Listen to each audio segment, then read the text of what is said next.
अस्सलामु अलैकुम व रहमतुल्लाहि व बरकातुहू। हुज़ूर गौस पाक रज़ियल्लाहु तबारक व तआला अन्हु के फ़ज़ाइल और कमालात आप हज़रात समाअत फरमा रहे थे।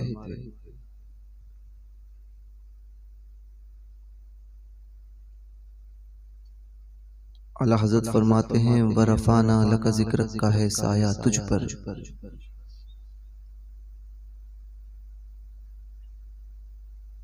बोल जिक्र ऊंचा है तेरा, बोल है बाला तेरा, बोल बाला है तेरा, जिक्र है ऊंचा तेरा। वरफ़ाना लक जिक्रक का है साया तुझ पर, बोल बाला है तेरा, जिक्र है ऊंचा तेरा। और मुर्ग सब बोलते हैं बोल के चुप रहते हैं, हाँ असील एक नवा संज रहेगा तेरा। तो हुज़ूर गौस पाक का जिक्र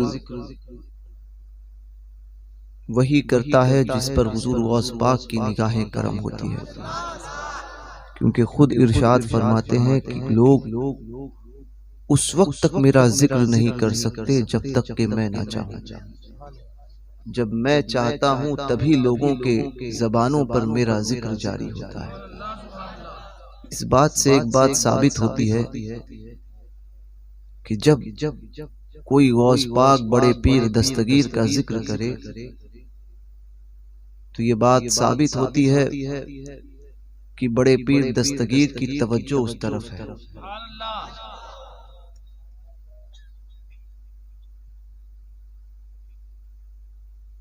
वो मर्तबा वो मकाम हुजूर गौस पाक को अल्लाह तबारक व तआला ने अता फरमाया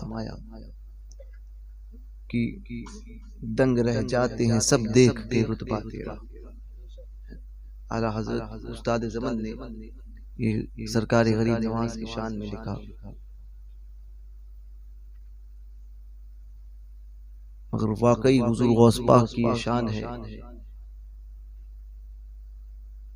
कि वो मर्तबा वो मकाम किसी और को हासिल न हुआ न होगा।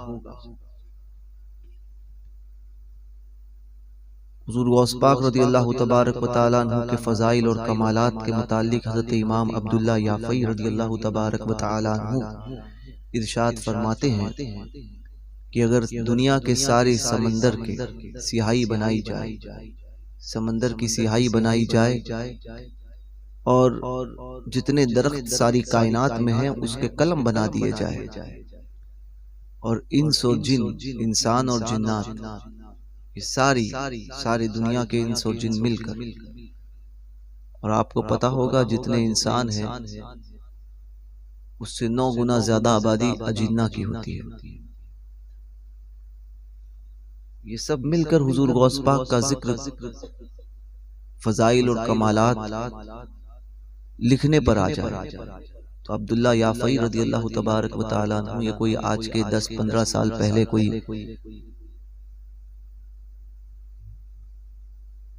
शख्स नहीं है, इनको विसाल फरमाकर तकरीबन 700 साल हो गए, 700 साल का अरसा हुआ है।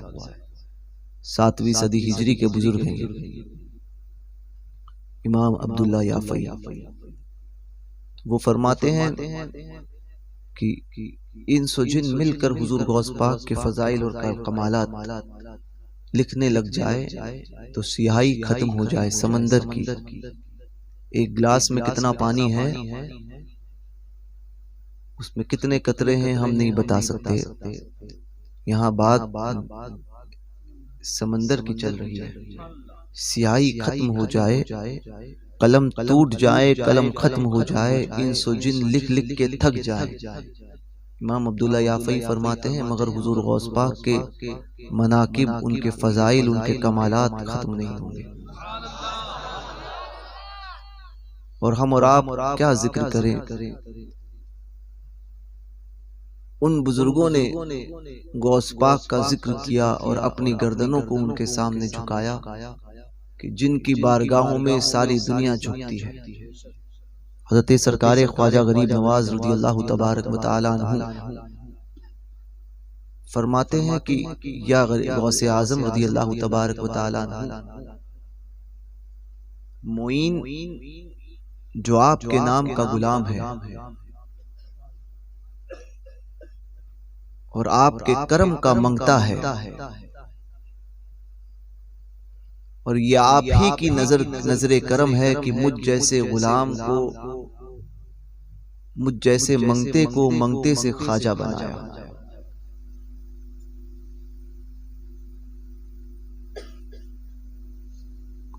और वो आपके तस्लीमो रजा का तलबगार है। गरीब नवाज जैसे बुजुर्ग जो सुल्तानुल हिंद है कि ख्वाजा हिंद वो दरबार है आला तेरा, कभी महरूम नहीं मांगने वाला तेरा। है तेरी जात अजब बहरे हकीकत प्यारे, किसी तैराक ने पाया ना किनारा तेरा। और हजरत मखदूम अलाउद्दीन साबिर कलियरी रज़ियल्लाहु तबारक व तआला जब आपकी शान बयान करने आते हैं तो अर्ज करते हैं, या गौस पाक, साबिर ने आपके दरे पाक पर, आपकी दर की चौखट पर अपने सर को रख दिया है। आपके दरवाजे की चौखट पर अपने सर को रख दिया है। अब आपके दर की खाक पर अपने सर को रख दिया है। एक लम्हे के लिए मुझ पर नजरे करम फरमाइए। एक लम्हा, एक मिनट नहीं है, एक लम्हा। बड़े जानते हैं कि बड़ों की निगाहें करम का आलम क्या होता है। एक लम्हे के लिए मुझ पर निगाहें करम फरमाए। आगे फरमाते हैं कि आपकी एक नजरे करम मुझे दोनों जहान के लिए काफी है। एक नजरे करम मुझे दोनों जहान के लिए काफी है। अभी मौलाना साहब ने, मैं सुन रहा था, जिक्र किया था हजरत सलाहुद्दीन अय्यूबी रहमतुल्लाहि तआला अलैह का, इस्लाम का वो अजीम बादशाह जिसने बैतुल मक़दस को फतह फरमाया। वो बादशाह वक्त सलाहुद्दीन अय्यूबी, पता है आप जिस जंग में गए फतह आपको नसीब हुई। कईयों बार आपके जिस्म पर कई घाव आए, मगर कभी आपकी गर्दन पर कोई वार नहीं पड़ा, और ना ही कभी, ना ही आपका विसाल शहादत से शहीद नहीं हुए। हजरत सलाहुद्दीन अय्यूबी रज़ियल्लाहु ताला अन्हु, वो बादशाह इस्लाम, लोगों ने इस्लाम के बादशाहों को बदनाम किया क्योंकि हमने ही पेश सही से नहीं कर, हम सही से पेश न कर पाए। अगर हम अपने बादशाहों की तारीखें सही से पढ़ते तो पता चलता कि इस्लाम में कैसे कैसे बादशाह गुजरे हैं। तो हज़रत सुल्तान सलाहुद्दीन अय्यूबी रहमतुल्लाहि तआला अलैह ये फरमाया करते थे कि मुझे जंग में शहादत, मुझे कोई शहीद नहीं कर सकता। अर्ज की क्या वजह है? फरमाया कि मैं जब 12 साल का था तो हुजूर गौस पाक की बारगाह करम में हाजिर हुआ था। गौस पाक रज़ियल्लाहु तबारक व तआला अन्हु ने अपने दस्ते मुबारक को मेरी गर्दन पर रखा। 3 उंगलियां, उंगलियों के तीन उंगलियों के निशानात सलाहुद्दीन अय्यूबी के गर्दन पर थे। क्या दबे जिस पे हिमायत का हो पंजा तेरा, शेर को खतरे में लाता नहीं कुत्ता तेरा। और यही सलाहुद्दीन अय्यूबी रज़ियल्लाहु ताला फौज के मुतालिक आपने सुना गौस पाक आपके मुशीर में कौन थे और आपके सलाहुद्दीन अय्यूबी के मुशीर हजरात में कौन थे और आपकी फौज में कौन थे। मगर आपके फौज के सिपहसालार कौन थे आपको पता है? सलाहुद्दीन अय्यूबी के फौज के सिपहसालार थे गौस पाक के साहबजादे सैयदना अब्दुल अजीज रज़ियल्लाहु ताला अन्हु। बैतुल मक़दस फतह करने की जो मुहिम शुरू की थी वो आप ही की इशारे से हुई थी। सलाहुद्दीन अय्यूबी मुरीद थे उनके, सैयदना अब्दुल अजीज रदियल्लाहु ताला अन्हु इब्ने गौसे आज़म रदियल्लाहु ताला उनके मुरीद थे। और उसी फतेह के उसी जंग में सिपह सालार थे हजरत सैयदना अब्दुल अजीज रदियल्लाहु ताला अन्हु, जो गौस पाक के बराह रास्त शहजादे थे। तीसरे नंबर के या चौथे नंबर के इख्तलाफ है इस बात पे, बाज़ ने कहा कि तीसरे नंबर के हैं, बाज़ ने कहा चौथे नंबर के हैं। बहरकैफ शहजादे तो है ही। तो सैयदना अब्दुल अजीज रदियल्लाहु तबारक व तआला अन्हु, इनका मज़ार जो है वो बगदाद शरीफ से 1000 किलोमीटर दूरी पर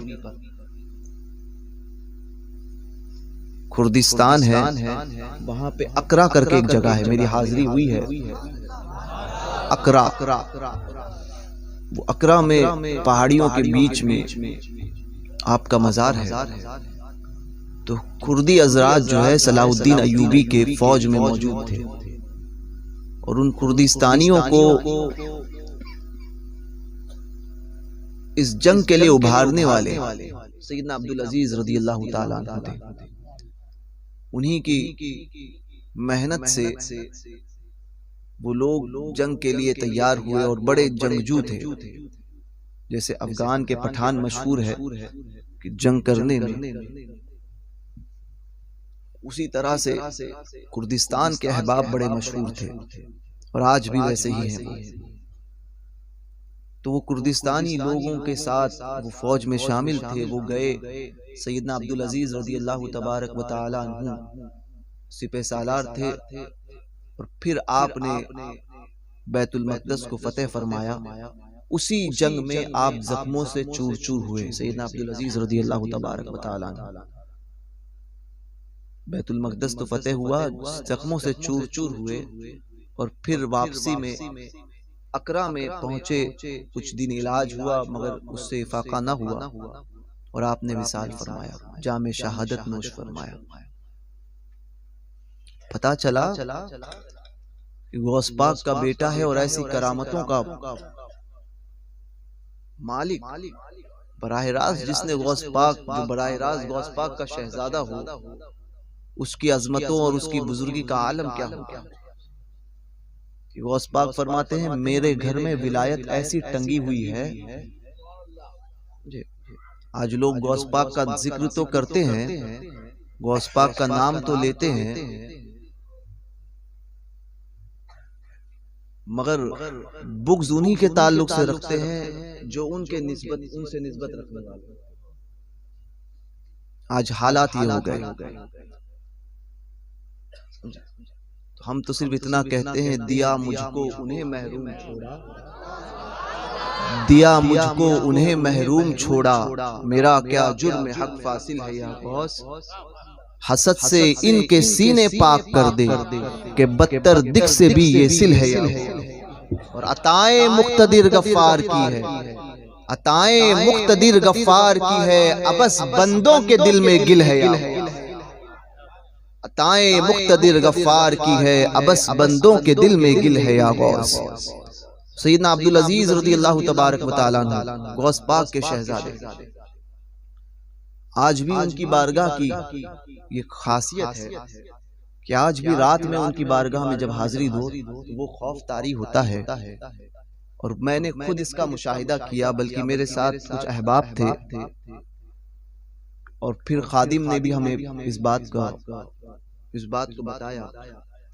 इत्तेफाक ये हुई, इत्तेफाक ये था मुफ्ती साहब कि मैं उस बारगाह में हाजिर दिया। आज भी उस बारगाह में जब जाओ या बाहर खड़े रहो, कुछ वक्त अगर रात गुजर जाए तो आज भी मज़ार अक़दस से जिक्र इलाही की आवाज आती है, आज भी। तो सैयदना अब्दुल अजीज रदियल्लाहु तबारक व तआला अन्हु की बारगाह में, आपकी बारगाह की एक तलवार जो है, जो मंसूब थी गौस पाक की तरफ और गौस पाक से शहजादा हज़रत अब्दुल अजीज को मिली, वो जब मैं वहां गया तो साहिब सज्जादा ने वो तलवार उनकी मज़ार पर मुझे हाजिरी दी और अंदर जो है वो जालियां होती है, जालियों के अंदर लेकर गए। मज़ार शरीफ के ऊपर वो तलवार रखी हुई थी, तो एक असा था, तो असा लेकर जो है वो मुझे दिया उन्होंने और कहा ये सैयदना अब्दुल अजीज रज़ी अल्लाह तबारक व तआला अन्हु का है, जो शहंशाह बगदाद की बारगाह से उन्हें अता हुआ और ये मज़ार पाक पर रखा हुआ, मैं आपको वो देता हूँ हजरत के हुक्म से। वो असा था, मैं समझ रहा था कि असा क्या काम का, फिर भी बड़ी बड़ी बारगाहों से मिली हुई चीज बड़ी होती है। मैं वो चीज लेकर आया। वो चीज जब मैं एयरपोर्ट पहुंचा तो असा हाथ में था, मैंने तो स्कैन करने के लिए डालते हैं, तो स्कैन में गया वो, तो मुझे रोक लिए उन लोगों ने। रोका, रोकने के बाद में कहा कि ये इसके अंदर क्या है। मैंने कहा मुझे नहीं पता क्या है, और मुझे उस वक्त तक इल्म नहीं था। मैंने उनसे कहा इसमें है क्या, सच्चाई भी सजाते। कहा कि आपको वक्त आने पर पता चलेगा, मगर ये सैयदना अब्दुल अजीज का है, जो गौस पाक से उन्हें अता हुआ था और तब से अब तक यहाँ पर रखा हुआ है। हजरत का हुक्म है, मुझे हुक्म हुआ है कि आपको देना है। तो वो चीज मैं, तो उन्होंने कहा इसमें क्या है। मैंने कहा असा है और क्या है। कहने लगा कुछ तो है। मैंने कहा कुछ नहीं है।